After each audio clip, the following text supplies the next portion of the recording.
Alright. Oh, this plug is ugly. It's working. Alright.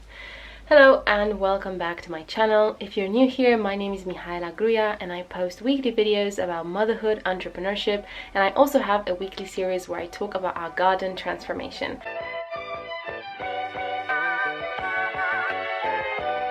This week is National Breastfeeding Week. Actually, no, it's World Breastfeeding Week. We're celebrating breastfeeding mothers, and I'm a breastfeeding mother myself. If you're wondering how you can tell whether a mom is breastfeeding or not, you have to look very carefully at her outfit and see whether the boobs are easily accessible. In fact, I saw this meme on Instagram. You know you're a breastfeeding mama if you think about your outfit choices in terms of how accessible your boobs are. For this video, I was planning to talk about my breastfeeding journey. Instead of doing that, I went online and I looked at the UNICEF website, and there are 14 myths that they are debunking around breastfeeding. So I thought we'd go through these breastfeeding myths together to see what they are, and then I can also insert some of my experience related to those myths. Let me know in the comments below if any of these are particularly surprising to you. We'll find out together.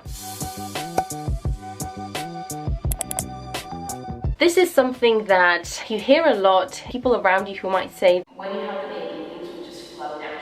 It's actually not true. There's a lot of things that you do need a lot of support with, and breastfeeding is certainly one of them. Babies are born with the reflex to look for their mother's breast, so that's something you can certainly look out for. However, many mothers need practical support when positioning their baby for breastfeeding and making sure that their baby is latched on properly. And that was something that I was asking every single midwife in the hospital, just checking whether the latch was on fine, and I just needed that constant reassurance to make sure that I was doing it right or that baby was feeding properly. It takes a lot of practice. Do not beat yourself up if you think it should just come easy and you're actually having some struggles with it and you need support. It's perfectly normal. Many mothers experience discomfort in those first few days after giving birth when they are learning how to let the baby latch on properly, but with the right support with positioning their baby for breastfeeding, sore nipples can be avoided. Sore nipples was something that I was very scared of, and actually when my friends were asking me what gifts to buy me, I was very adamant that I wanted this nipple cream. I was actually using it before I gave birth. When the baby latched in the hospital, I didn't feel any pain necessarily. It wasn't until about day 2 or day 3 that my nipples were really sore. That's just inevitable. I mean, that area is so sensitive. It's not used to that amount of use. I was certainly using that nipple cream every single day, after every single breastfeeding session, after every shower. After the 6th day, I can't remember, but I know within the first week it made sense. I no longer needed to use it that much. I was still kind of using it preventatively, but it wasn't as sore as before.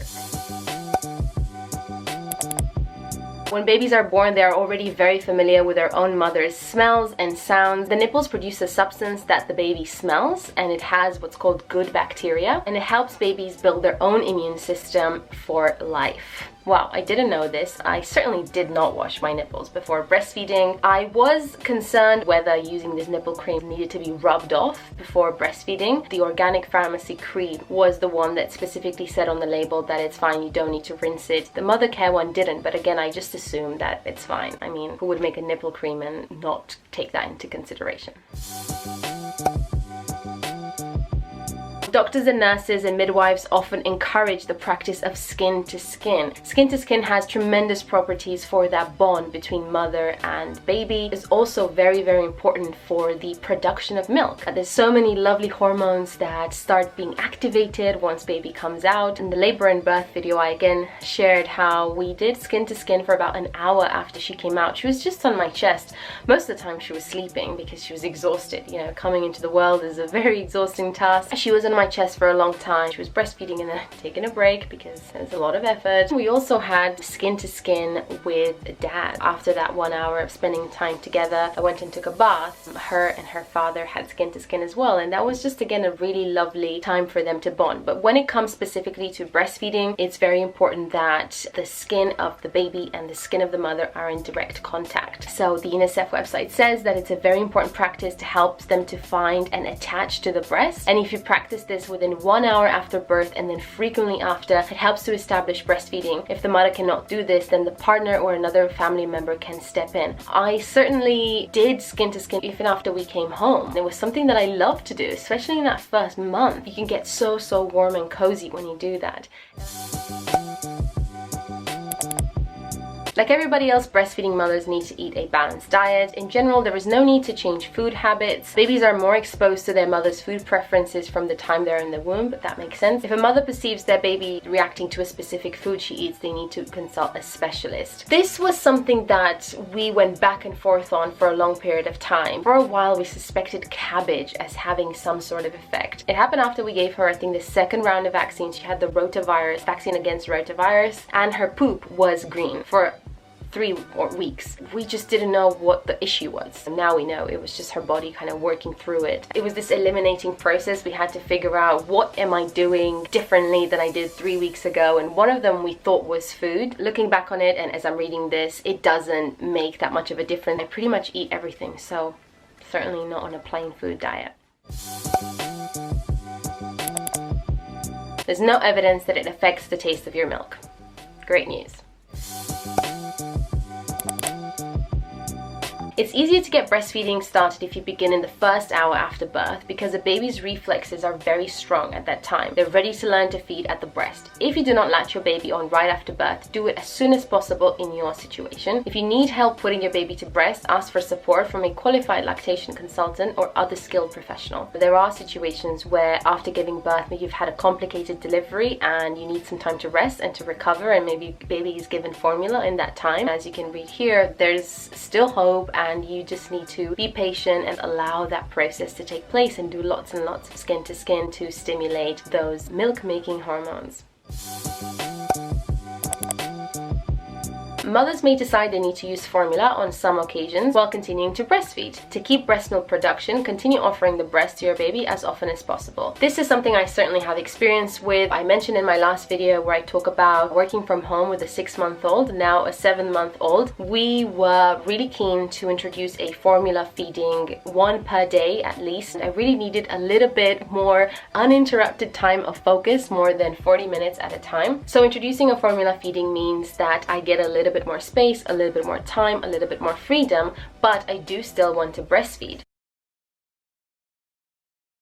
A few minutes later.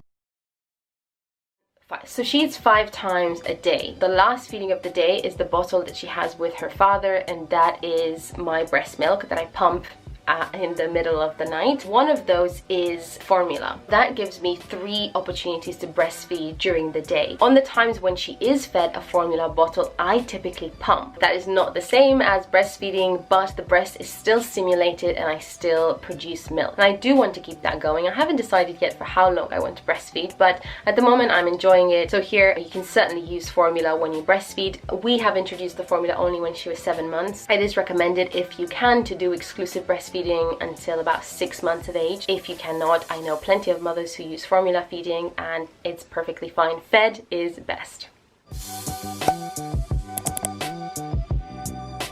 We have this amazing connection with our babies and we can produce just the right amount of milk for them. Breast milk production is determined by how well the baby is latched onto the breast, the frequency of breastfeeding, and how well the baby is removing milk with each feeding. Breastfeeding isn't a one-woman job and mothers need support. Support like ongoing breastfeeding guidance from healthcare providers, help at home, staying healthy by eating well and drinking well. Absolutely, breastfeeding is not a one-woman job, and I am going to do a video actually where I talk about the support needed to breastfeed. I can't breastfeed on my own. When I was breastfeeding, my husband had very specific duties in order for me to be able to breastfeed. He was tasked with very important activities such as preparing breakfast, making sure that I had snacks available, drinks available, that I was properly hydrated and that I was eating well.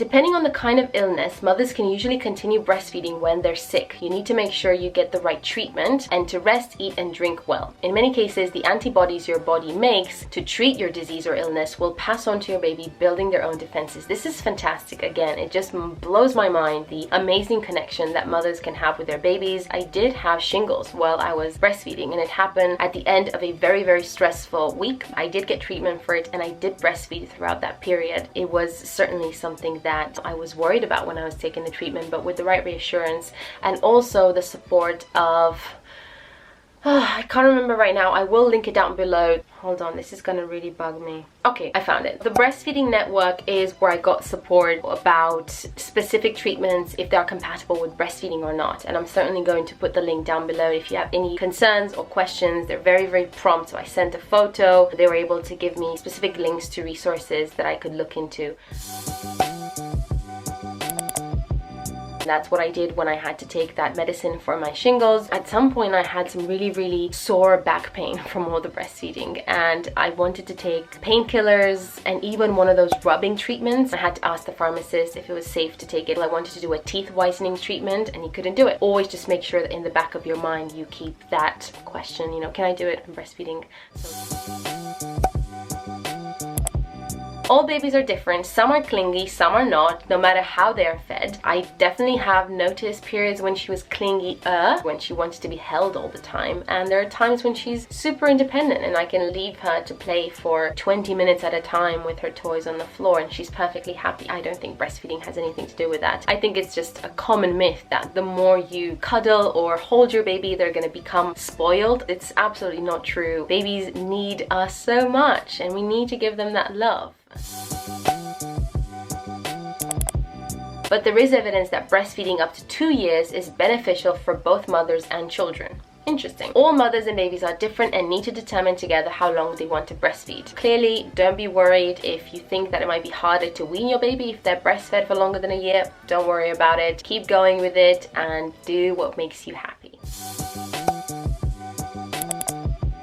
And the last myth is that if you go back to work, you'll have to wean your baby. Let's see what they say about that. Check the policies in your country at your own workplace. If you have the right time and place to breastfeed, you may be able to go home and breastfeed or ask a family member or friend to bring baby to you or to express milk and take it home. Breastfeeding and expressing milk go hand in hand for me. Every single time I have a work commitment, and if it's been more than 2 hours, 2 hours and a half, and baby's sleeping, for example, I typically express. Some of the misconceptions could be that your boobs are somehow, after you express them, empty. There's no such thing. I think even after you express the milk, if baby needs to eat, there's always milk in the boob. Definitely don't feel like there needs to be one way or the other, that if you just give formula you can't do breastfeeding or whatnot. You can certainly mix and make it easy for yourself.